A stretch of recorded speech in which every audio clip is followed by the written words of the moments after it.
ናቲ እንግዲህ ለእናቱ ሲል ስህተት ሰርቷል ማለት ነው። አቶ ገዛኸኝ ከቤቲ ጋር አልጋ ላይ ድንገት ደርሰው ይዘውታል። በውጭ ያደረገው ስህተት ሳያንሰው እንግዲህ በቤት ውስጥ እንግዲህ በአባቱ አልጋ ላይ የአባቱ ሚስት ጋራ ተኝቶ እንግዲህ እጅ ከፍንጅ መያዙ በጣም ያሳፍራል። እንግዲህ አቶ ገዛኸኝ ከቤት ባለመምጣቱ ምን ሆነው ነው ቤት የት ሄዳ ነው እያለ በሚጠይቅበት ጊዜ ትሁትን እኔ እንጃ አልመጡም፣ ግን ትሁት ደግሞ መልሳ ብቻ አብረው እንዳይሆኑ እንጂ እያለች ትጨናነቅ ነበር። በዚህን ሰዓት ነበረ ሰክረው እንግዲህ አብረው ተኝተው እንደነበር መጥታ ቤቲ የነገረቻት። አቶ አባባ ደግሞ እዛ ድረስ በመሄድ እንግዲህ ከቢሮ ድረስ ከቤት ያለው ቦምብ ሳይፈነዳ ተጠንቀቅ፣ ትሁትን ልትለቃት ይገባል፣ ወደ ሀገር ቤት መሄድ ትፈልጋለች፣ ቤተሰቦቿን ናፍቀዋል በማለት ያስጠነቅቀዋል። አለሜ ደግሞ እንግዲህ የሚያስተኛ መድኃኒት እየሰጡ እያስተኟት እንደነበር እና ክፍሉም መኝታ ክፍላቸው ቀይረዋት እንደነበረ ያየች ጊዜ እንግዲህ አቶ ገዛኸኝ በብስጭት ገብቶ ውስኪ እየገለበጠ እያለ ያንን መድኃኒት ከውስኪው ውስጥ ለሷ የሚሰጣትን የእንቅልፍ ኪኒን መድኃኒት ለሱ በመስጠት እንግዲህ አልጋ ላይ ተዘግሮ እንዲወርቅ ካረገች በኋላ ወጥታ እንግዲህ ወደ ነበረችበት ክላስ ተዘዋውራ በራሷ ጊዜ ሂዳለች። በዛን ሰዓትም እንግዲህ ትሁት ደግሞ አለሜስ መጥታ ወደ ክፍሏ ስትመጣባት ደነገጠች። አለሜ እንዴት መጣሽ? እንዴት አደረግሽ? ስትላት እንዴትስ ነሽ? እኔ እኮ ተቸገርኩኝ ላገኝሽ አልቻልኩም በማለት ስትላት ለእኔ እኮ የእንቅልፍ መድኃኒት እየሰጡኝ እንቅልፍ እንዲተኛ እያደረጉኝ ነው በማለት ትነግራታለች። እንዴት መጣች በማለት ይቅር በይኝ በማለት ይቅርታ ይጠያየቃሉ። አንቺ ምን ያደረግሽኝ? እዛ ክፍል እንደሆንሽ እኮ ጠርጥሬ ያለው ስትል ትሁት ትናገራለች። ድምጿሽ ጠፋብኝ፣ ስጋት ያዝ ስትያት እስርስር አደረጉኝና አፌን አፍነው የእንቅልፍ መድኃኒት እየሰጡ እያስተኙ ነበር በማለት ለትሁት ትነግራታለች። ትሁት ደግሞ ይቅር በይኝ በማለት እንግዲህ አሁን ታዲያ እንዴት መጣች ስትላት ለእኔ የሚሰጡኝ መድኃኒት ከሱ ውስኪ ውስጥ ከትቼ አጠጥቼ አስተኛሁት በማለት ነገር አሁን ክፍሉን ቀይራ ሌላ ክፍል እንደምትሄድ ነገር የፈለገ ያድርገኝ ይግደለኝ በማለት ለትሁት ታናግራታለች።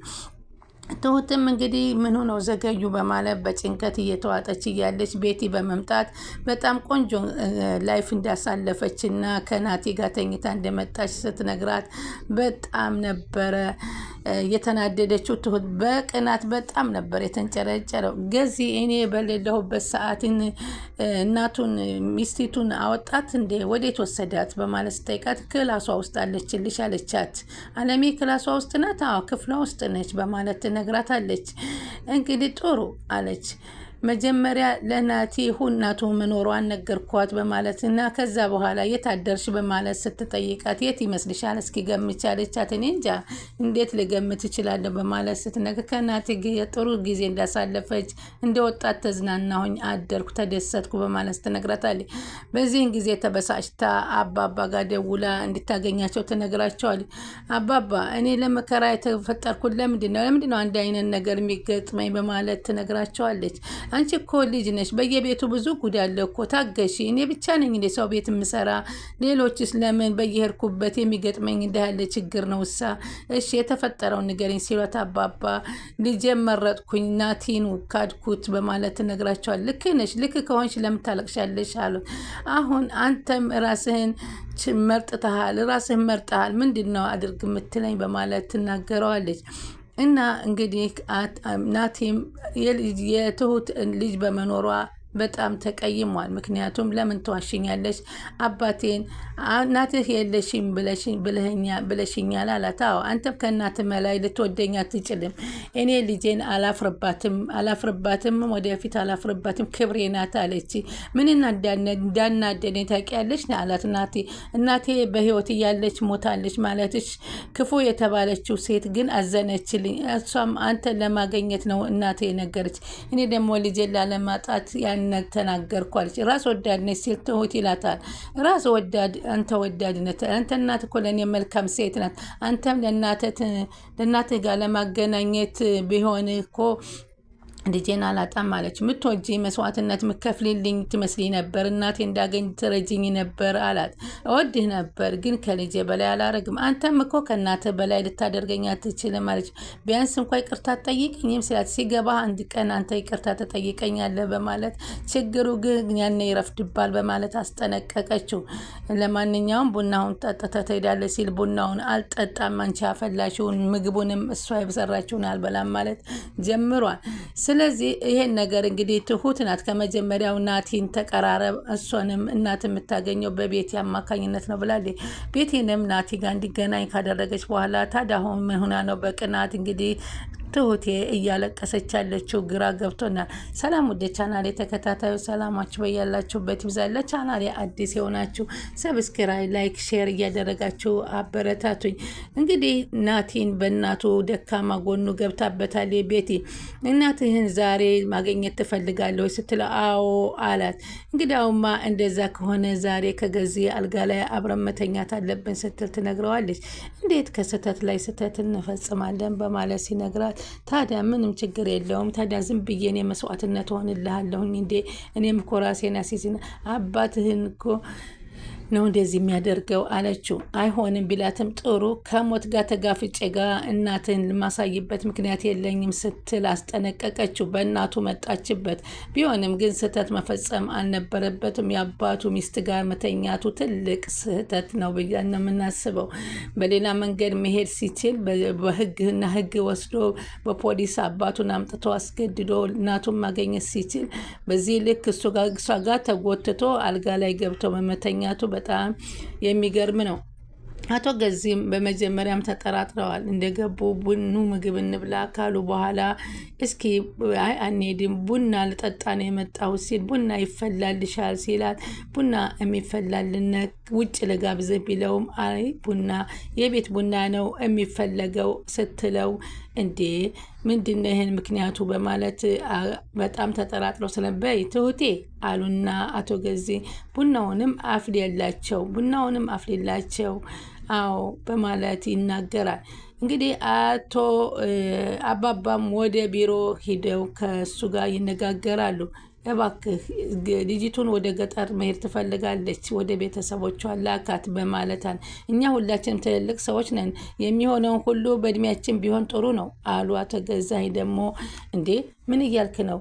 አትሄድም ትሁት፣ በነገራችን ላይ ሰው ማስቀየም አላቅም አሉ አባባ። ግን እመነኝ እኔም ካንተን ባልተናነሰ ልካለች። ትሁት ጊዜዋን ጨርሳ ከቤት የተወጣለ አጭቅጭቀኝ አለው። ቤትህ ላይ ከባድ ቦምብ እንዳለ ተረዳ አለው። ካካካካ ብሎ አቶ ገዛኸኝ ይስቃል። አለመተዋወቅ አለ። እሷ ከወጣች ያ ቦምብ ይፈነዳል ብለህ ታስባለህ አሉት። እሱን ከእሱ ጋር እናወራለን፣ ከትህት ጋር እናወራ። አንዳንዴም የበዛ ኮንፊደንስ ጥሩ አይደለም፣ ስለዚህ ተጠንቀቅ ብለው አባባ ለገዙ ማስጠንቀቂያ ሰጥተውት ነበር የወጡት። ትሁትን ቀጥረው ከጠሯት በኋላ ስለምንም አልነገርኩት፣ ምናልባት ሲያስጨንቅሽ አባባ ነግሮ ነው ብለሽ ሚስጥር እንዳታወጪ፣ ግን መሄድ እንዳለብሽና ወደ ሀገርሽ እንደምትሄጂ ሁሉ ነገር አስጠንቅቄ ያለው ትሁቴ በማለት ይነግራል። እኔ እኮ ተጨናነኩኝ በማለት ትላለች። እሷም እንግዲህ ትሁቴ ቀድሜ ልንገርሽ ብዬ ነው አሉ አባባ። ምን ነው አባዬ ችግር አለ አለች። አለቃሽ ጋር ሂጄ ነበረ፣ መሄድ አልነበረብህም እኮ አለችው። እኔማ በተነጋግረን በንግግር ምንፈታ መስሎኝ ነው። እሱ እኮ ትዕቢተኛ ሰው ነው። እኔ እንደዚህ አይነት ውስጥ እንድትገባ አልፈልግም አባባ። አሁን ግን የመጣሁበት ምክንያት እንድንገርሽ፣ ምንም እንደማላቅን የሆንኩለት። ስለዚህ ለእኔም ለአንቺ ደህንነት ብዬ ምንም እንደማላቅን የሆንኩት እኔም እሱን ነበር የፈራሁት አለችው። ቱቱ ምንም አልተናገርኩም አትፍሪ በማለት ግን ተጠንቀቂ በማለት አባባ ለራስሽና ለልጅሽ ብቻ መቆም አለብሽ ሲሉ አስጠነቀቋት። በሂጂ በማለት አባባም ሁለት አፍ እንዳንሆን ብዬ ነው ይህንን ጠርቼ ነገርኩሽ በማለት ነገሯት። ከዛም በኋላ እንግዲህ አቶ ገዛኸኝ ወደ ቤት መጡና ቤት ቁጭ እንዳሉ እንግዲህ ትሁት ቤቴን እንግዲህ ከክፍል ወስደው ቆለፏት። እንግዲህ በዚህ አይነት ሁኔታ እንድንዛለቅ ይሆናል እንዴ በማለት ስጠይቀው ገንዘቤን ሁሉ አፍስሸብሻለሁ፣ የሚስቴንም ገንዘብ አፍስሸብሻለሁ እና ግዞት ነሽ ያልከኝ ነው አለችው ቤቲ። አዎ ግዞት ከሆነም እዩ እሺ እንምልህን እሺ በለኝ፣ በመጀመሪያ ሙሉ ልብስህን ትጥላለህ አለችው። ሳቀባት። ሱፉን ከዛ እንደ ሽማግሌ መሆን ትተህ እንደ ወጣት ሁንልኝ፣ እንዝናናለን፣ እንጠጣለን፣ እንጨፍራለን አለችው። እንደ ሽማግሌ አትሁን ማለት አይከብድም? ወጣት እኮ አላገባሽም። መጀመሪያም ስታገቢኝ ሱፍ ለብሼ እንደዚህ ኩኜ ነው ያገባኸኛል። ይሄ ነው እኮ ችግርህ አለችው። አንቺ እኔ ስታገቢ እኮ ወጣት ነበርሽ፣ ረሳሽው? ሰው ከነከረባቱ ለብሼ እኮ ነው። አሁን ምን አዲስ ነገር ተፈጠረ? ወጣቶችን እያየሽ ስለሆነ እንግዲህ ወጣት አትበይብኝ። ወጣትነትን አብዝተሻል። አሁን ነው ወጣትነትን የመረሽው አለ። በፊት ስመርጥ ልክ አይደለሁም፣ አሁን ነው የተረዳኝ አለችው። የተገናኘንበትን አትርሺ። አስፓልት ላይ የቆምሽ እኮ ከማንም ወንዶች ጋር ስትሄጂ ነበረ ያገኘውሽ። ከዛ ገላግዬሽ ደግሞ ከአንድ ወንድ ጋራ በቤትሽ ተከብረሽ እንድትኖሪ ያድርግሻል። ይህን አታስታውሽም? ይሄ ለውጥሽ አይደለም አለ። ልኩ የት እንደሆነ አንቺ ታውቂዋለሻል። ታሸማቅቀኝ እየሞከርክ ነው አለችው። አይደለም አለ አቶ ገዛኸኝ። የቱ ልክ እንደሆነ እንድታውቂ እየነገርኩሽ ነው። ከእኔ ጋር የጎደለሽ ነገር ምንም የለም አላት። እኔ ከአንተ ጋር ስሆን በእኔ ቁማር እጫወታለሁ ብለሽ ብትሞክሪ ግን የመልስ ምቴ የከፋ ነው በማለት አስጠነቀቋት። እርቦኛል ልብላ በማለት ጥላቸው ሄደች። ምክንያቱም አሁን እሷ ገንዘብ ያለችው የመረጠችበት ምክንያት ገንዘብ ምንም እንዳልሆነ አየችው። አሁን እሷ የምትፈልገው ፍቅርን ብቻ ነበር የምትፈልገው።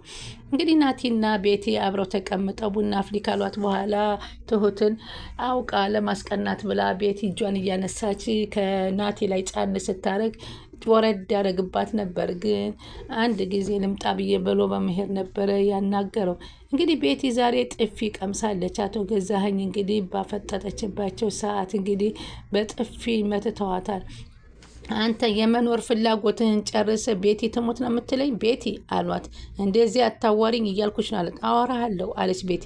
እኔ አልዝናና? እኔ ባለትዳር ሆነሽ ውጭ ማደርሽ ትክክል ነኝ ብለሽ ታስቢያለሽ? አዎ የወጣ ሁሉ ወንድ ጋር ያድራል ያለህ ማን ነው አለችው።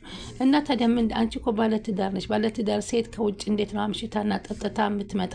ይህን አታቂም እንዴ? ልክሽን አታቂም በማለት ሲጠይቋት፣ እናም ሰላሜን አትንሳይ፣ በቃ ትሰሚኛለሽ አሏት። አንቺ እንደ ንግስት አንቀባሬ እያኖርኩሽ ነው። አርፈሽ ትቀመጫለሽ። አልቀመጥም ካልሽ አንተ እንደምትለው መሆን አልችልም። አትችይም አላት። አዎ አልችልም ሲል እየጎተተች ወስዳ መኝታ ቤት ቆለፈባት። አሁንም ሁለተኛ ተቆላፊቱ እሷ ሆነ። ናቲ በደወለ ሰዓት ክፍል ውስጥ እንደተቆለፈ በመንገሩ መጣ። ግን ናቲ አሁን ትሁትን በጣም እያስቀየማት ነው የሚገኘው። ትሁት የቻለችውን ነገር አድርጋ ነበር። ግን ቢሆንም በልጇ የመጣባትን ነገር ግን ልትመክተው ባለመቻሏ በዚህ እሱ ደግሞ በእናቱ ከመጣሽቤ በማለት እንግዲህ አንድ ሚስጥር አገኘሁ ልጅ አለሽ በማለት ሊያሸማቀቃ ቢሞክርም ልጄ ኩራቴ ናት፣ በፍጹም አላፍርባትም በማለት ነበር የተነጋገረችው። እንግዲህ አሁን ትልቅ ስህተት ሰራ የሚባለው እንግዲህ የአባቱን ባለቤት የሆነችውን ቤቲን ይዞ አባቱ አልጋ ላይ መተኛቱ በጣም ከባድ ስህተት እንደሆነ ሁላችን እናውቃለን። ምክንያቱም እናትን ለማገኘትም ቢሆን ሌላ አካሄድ መሄድ ነበረበት እንጂ አሁን ከዚህ ከወንጀል ላይ ወንጀል መጨመር ትክክል ነው ብዬ አላምንም እንደኔ። ስለዚህ አሁን አቶ ገዛኸኝ አብረው አንድ ክፍል አንኳኩቶ ሲገቡ ትሁት በጣም ነበር የደነገጠችው። እሳቸውም ሆን ብለው አወስበውበት ነበር የመጡት። በዛን ሰዓት እንግዲህ ገባና ሊገባን ብታከላክልም በፍጹም ከመግባት ወደኋላ አላሉም ነበረ። ኧረ ቆይ እያለች ብትርበተበት ምን ነው ምንድን ነው የምትይው? ዝም በይ እያሉ ነበረ እየሮጡ ወደ ክፍል የገቡት።